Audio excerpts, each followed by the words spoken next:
Hello दोस्तों, कैसे हैं आप लोग। 2023 जाते जाते हर बंदे के मुंह से एक बात निकल रही थी कि ठंड आती नहीं है, आती नहीं है, आती नहीं है। और 2024 आते आते अब हर बंदा ये बोल रहा है ठंड जाती नहीं है, जाती नहीं है, जाती नहीं है। तो दोस्तों, क्यों भगवान जी को कंफ्यूज कर रहे हो।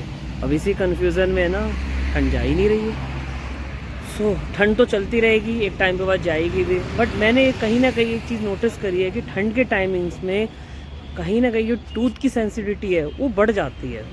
किसी न किसी रूप में आप देखते हैं कि टूथ में तो आपको स्वेलिंग फील हो रही है, या सेंसिटिविटी फील हो रही है, या किसी तरह का टूथ पेन हो रहा है। मेरे ये कंसर्न आया है कि क्या ये विंटर की वजह से होता है, क्या इसका रीज़न कहीं ना कहीं विंटर है, या विंटर से रिलेटेड कोई और चीज़ें हैं।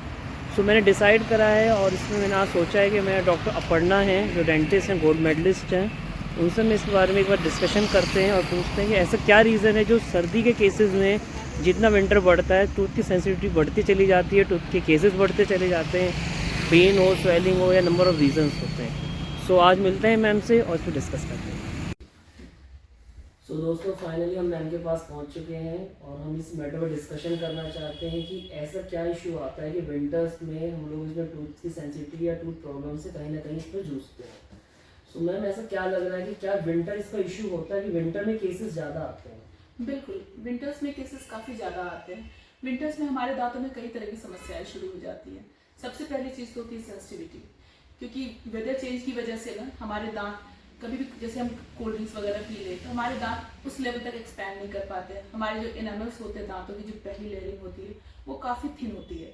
तो वो इतनी थिन होती है, जैसे ही हम कुछ ठंडा चीज़ या फिर कुछ गर्म चीज़ें ज़्यादा लेते हैं तो वो डायरेक्ट हमारे सेकेंड लेयर जो डेंटिन होती है, जहाँ से सेंसिटिविटी शुरू होती है, वहाँ पहुँच जाती है। तो फर्स्ट प्रॉब्लम तो ये होती है, ठंड में ये ज़्यादा देखी जाती है। दूसरी चीज़ है कि साइनस प्रॉब्लम। हमारे दांतों में ऊपर वाले पार्ट में मैक्सिलरी साइनस होता है। कफ एंड कोल्ड की वजह से विंटर्स में कफ एंड कोल्ड ज्यादा होता है। डेफिनेटली यही होता है, जो साइनस जो है हम कान बंद हो जाते हैं तो कहीं वो टीथ हाँ, क्योंकि वो जो ऊपर वाले जितने दांत है ना, उनका जो नर्व सप्लाई है ना, वो साइनस के पास से ही होता है। तो अगर वहाँ इन्फेक्शन होगा तो डेफिनेटली आपके दांतों में भी दर्द होगा, क्योंकि नर्व सप्लाई सेम है। तीसरी चीज होती है कि हमने देखा है कि कुछ लोग अमलगम फीलिंग, जो चांदी की फीलिंग या सोने की फीलिंग करवाते थे ना, तो विंटर्स में क्या होता है ना, ये कॉन्ट्रैक्शन होता है और एक्सपेंशन होता है। जो मेटेलिक चीजें होती है वो कॉन्ट्रैक्ट करती है, तो जो हमने फीलिंग कराई थी वो ठंड में क्या होती है कि कॉन्ट्रैक्ट कर जाती है, तो वहाँ लीकेज होने शुरू होते हैं। तो जैसे लीकेज होने शुरू होते हैं तो वहाँ पर फिर पेन शुरू होता है। और चौथी चीजें होती है कि आप कोई भी चीज मानो कि खा लो, पेन है या फिर कुछ भी ऐसी चीजें हैं कि कहीं कोई कैविटी है, तो वो सारी चीजें ना ठंड में ना ज्यादा एक्टिव हो जाती है। तो कैविटी वगैरह जहाँ पर जिस दांत में होना, तो वहाँ पर पेन ज्यादा दिखी जाती है। तो ठंड में हमें ये सारी चीजें काफी प्रॉब्लम करती हैं। मेनली वायरल इन्फेक्शन हो या कुछ हो, हम उसको उससे टारगेट कर सकते हैं। और वायरल इन्फेक्शन भी एक मेन काउज है, क्योंकि ना इसमें क्या होता है, वायरल इन्फेक्शन के टाइम पे जब भी हमें वायरल इन्फेक्शन होता है, उनके जो बैक्टीरियाज होते हैं ना, हमारे मुंह में भी लॉस करते हैं। तो जैसे हम ब्रश वगैरह करते हैं, वही वायरल इन्फेक्शन के टाइम पे जिस ब्रश को हमने यूज किया है, हमने बाद में भी उसी ब्रश को यूज किया, वो इन्फेक्शन हमेशा परसिस्ट करता है, हमारे मसूड़े सूज जाते हैं, गम्स में इन्फ्लामेशन होता है, तो ये सारी प्रॉब्लम्स होती है। तो आपका क्या सजेशन है कि विंटर्स में जैसे मेनली लोग जो है गुनगुना पानी, कई बार ज्यादा हॉट चीजें ले लेते हैं, तो क्या ये इशू प्रॉब्लम क्रिएट करता है, कहीं ना कहीं सॉर्ट आउट करता है। बहुत ज्यादा तेज गर्म पानी हमेशा ही इश्यू क्रिएट करता है। हमेशा या तो हमें नॉर्मल टेम्परेचर की पानी, मतलब गुनगुना पानी, हल्का गुनगुना पानी से हमें हमेशा कुल्ला करते रहना चाहिए। प्लस क्या, हर एक 3 महीने पे हमें ब्रश चेंज करना चाहिए। कोई वायरल इन्फेक्शन के बाद भी हमें ब्रश चेंज करना चाहिए। साथ ही हमें रात में ब्रशिंग सबसे इम्पोर्टेंट पार्ट है, हमें रात में ब्रश करना चाहिए। ठंड के टाइम पे तो ज्यादा ही करना चाहिए, और जो लोग मिस डेफिनेटली वो मिस कर लेते हैं। बट हमें कोशिश करना चाहिए कि हमें ये हैबिट हमें बना लेनी चाहिए कि हम ठंड में स्पेशली हम रातों में ब्रश करें जरूर से। ठंड में क्या होता है कि हम मीठा भी ज्यादा खाने लग जाते हैं, क्योंकि काफी चीजें वैसी होती है जो गुड़ की बनी होती हैं या फिर शुगर की बनी होती है, तो दांतों में उनके भी फंसे रहने के चांसेस ज्यादा होते हैं। तो इट मीन्स कि हमें उनका भी ध्यान रखना, तो हमें थोड़ा मीठा अवॉइड करना है। प्लस हमेशा ओरल हाइजीन मेंटेन करनी है। सबसे मोस्ट इंपॉर्टेंट थिंग है कि हमें ओरल हाइजीन मेंटेन करनी है। तो डेफिनेटली अगर हम इसमें कोई सजेशन ये करना चाहते हैं कि अगर हमको मल्टीविटामिन या किसी तरह की बहुत ज़्यादा कोल्ड वेदर है, जो हमारे जो साथी जो पहाड़ों में रहते हैं और माउंटेन्स में रहते हैं, तो उनके तो हमेशा कोल्ड वेदर ज़्यादा रहता है। बट वहाँ कहीं ना कहीं केसेस देखे गया कि इस चीज़ के कम आते हैं। एज पर हम दिल्ली एनसीआर में बंदे जो कोल्ड में नहीं झेल पाते, उनके केसेस ज़्यादा आते हैं। और 40+ पे तो ये हमेशा प्रॉब्लम रहती है। बट अब 20 या 25+ के बंदे भी इस चीज़ को फेस कर रहे हैं, क्यों बताते हैं टूथ पेन हो रहा है, कैविटीज लग रहा है, सेंसिटिव फील हो रही है, काफ़ी लोग बताते हैं स्वेलिंग फील हो रही है। तो इस पे आप एक टिप देना चाहो या इस चीज़ को ले लें, या कोई ऐसे नट्स या कोई ऐसी चीज़ जो मतलब आप छोटी सी टिप देना चाहो जो सबके लिए ऑल ओवर ठीक हो? सबसे मेन पार्ट होता है कि जो माउंटेन रीजन में रहते हैं, जो उनके प्रॉब्लम्स इसलिए कम आते हैं क्योंकि वो थ्रू आउट वही रहते हैं, तो उनका टेम्परेचर हमेशा कांस्टेंट रहता है। उन्हें बहुत गर्मी या बहुत, काफी लोग उसे विटामिन डी से भी कंपेयर करते हैं, ठंड में विटामिन डी का रेशियो कम रहता है, तो क्या ये इफेक्ट टीथ के लिए करता है? बिल्कुल विटामिन डी, कैल्शियम, ये सारी चीजें तो है ही, ये कहीं ना कहीं तो आपको हमेशा जितने भी विटामिन हैं या फिर मिनरल्स हैं, ये सारे दांतों को तो आपको सपोर्ट करते ही है। बट क्या होता है कि ठंड में हमें इनकी जरूरत, ये एक बचाव है। हमेशा आदमी को हमेशा टेस्ट करवाना चाहिए इंसान को, प्लस हमेशा चेक करते रहना चाहिए कि आपका विटामिन डी लेवल कहीं कम ना हो रहा हो, कहीं आपकी कैल्शियम कम ना हो रहे हो। बट क्या होता है कि ठंड में हम धूप कम मिलती है हमें, तो धूप में कम जाते हैं हम, थ्रू आउट धूप होती भी नहीं है, तो एक विटामिन डी का सोर्स थोड़ा कम हो जाता है।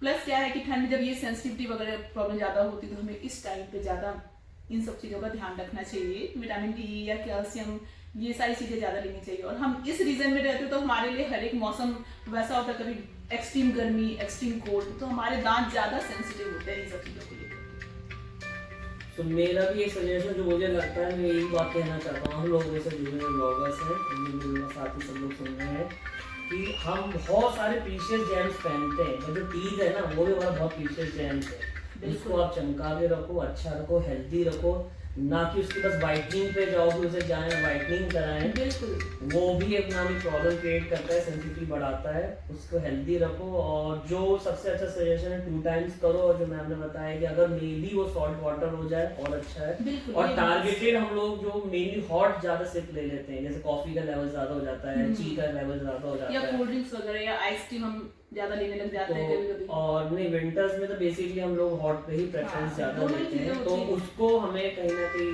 ऑफ करना है। और अब मेरे ख्याल से यही जो मेरे दोस्तों मेनली काफी कनेक्टेड पर्सन को प्रॉब्लम आ रही है स्वेलिंग की इश्यूज की, वो कहीं ना कहीं यही है कि वायरल इन्फेक्शन वो सबसे बड़ा इशू है। वो किसी ना किसी को हुआ है, सब किसी के साथ प्रॉब्लम रहती है, और वो उसके लिए आजकल नेजल स्प्रे वगैरह जो यूज करते हैं, कहीं मे भी मुझे लगता है कि वो इम्पैक्ट करते हैं।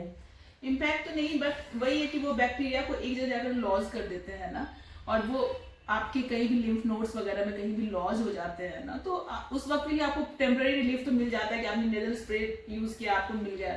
लेकिन वो जहाँ लिम्फ नोड में जाते हैं वहां से वो हर एक ब्लड सप्लाई, हर एक सर्कुलेशन में जाते हैं, तो वो दांत की भी सप्लाई में आते हैं। मैम सर्दियों का दिन है, बंदर जितने होते हैं आसपास ही बंदे होते हैं, सबको इवन आप हो, हम हमारी एक पसंद होती है, हम लोग हलवा, गाजर हलवा सब चीज खाते हैं, और उसमें यूजली हम लोग नट्स को यूज करते हैं। तो एक प्रायोरिटी के लिए जो शौकीन बंदे जो नट्स को पसंद करते हैं, और विंटर है डेफिनेटली अच्छा भी लगेगा, तो आप क्या एक नट ऐसे रेकमेंड करते हैं, आलमंड या किसी भी और तरीके का जो कहीं ना कहीं टीथ के लिए काफी है, और उसे कैसे लेना चाहिए?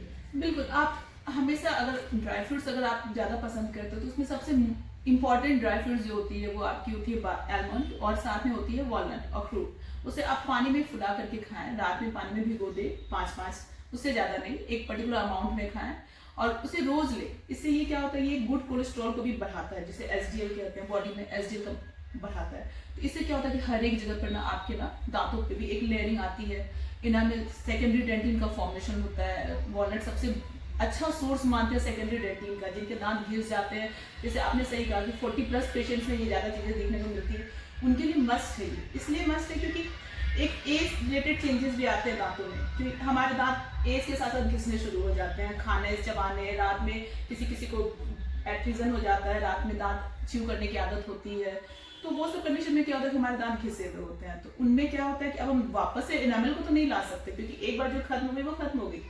तो हम उनमें क्या करते हैं कि हम वॉलनट वगैरह का ज़्यादा अगर इंटेक होता है ना, अगर वो थ्रू आउट खाते हैं हर दिन 5 वॉलनट भिगो के पानी में सुबह में, तो उनसे क्या होता है कि दांतों में एक सेकेंडरी डेंटिन का फॉर्मेशन होता है, कि एक लेयरिंग कवर बन जाती है, तो जिससे सेंसिटिविटी कम हो जाती है, पेन कम हो जाता है, टूथ डिकेज की प्रॉब्लम कम हो जाती है, तो ये सारी चीज़ें होती है। So, मेरा कंसर्न यही है, वॉलनट सबको पसंद आता है और विंटर में हम यूज करते हैं। अब तो वॉलनट्स को लोग मेनली ब्रेन से जोड़ते थे, बट अभी आगे नई बात पता चली कि हमारे टीथ के लिए काफ़ी अच्छा है। सो दोस्तों, मैं अब आ चुका हूँ घर, और डॉक्टर पढ़ना से आज हमें जो टिप्स पता चली वो काफ़ी अच्छी थी, और डेफिनेटली ये कहीं ना कहीं आप सब लोगों को इसमें काफ़ी हेल्पफुल रहेंगी। और लास्ट में जो मुझे पता चला वॉलनट, वो डेफिनेटली काफ़ी सही ऑप्शन है, क्योंकि विंटर्स सबको वॉलनट अच्छे लगते हैं। बट हाँ, मैं कहूँगा कि कहीं ना कहीं उसे लिमिट में यूज़ करिए, और ये आपके टीथ के लिए काफ़ी अच्छा रहता है। और डेफिनेटली जो एजिंग पर्सन है 40+, 45+, 50+, उनके टीथ में एक नया रूप ये ला सकता है। सो हाउफुली आज आपका ब्लॉग मुझे डेफिनेटली ये कुछ हेल्थ से रिलेटेड था, और प्लान नहीं था, बट मुझे कहीं ना कहीं ठीक लगा। तो जो ये इश्यूज़ डे टू डे सबके आसपास आ रहे हैं, तो मैंने इस पर अपना ब्लॉग बनाया, और होपफुली आप सबको अच्छा लगेगा। अच्छा लग रहा है तो लाइक्स करें, सब्सक्राइब करें, और डेफिनेटली मुझे शेयर भी करें।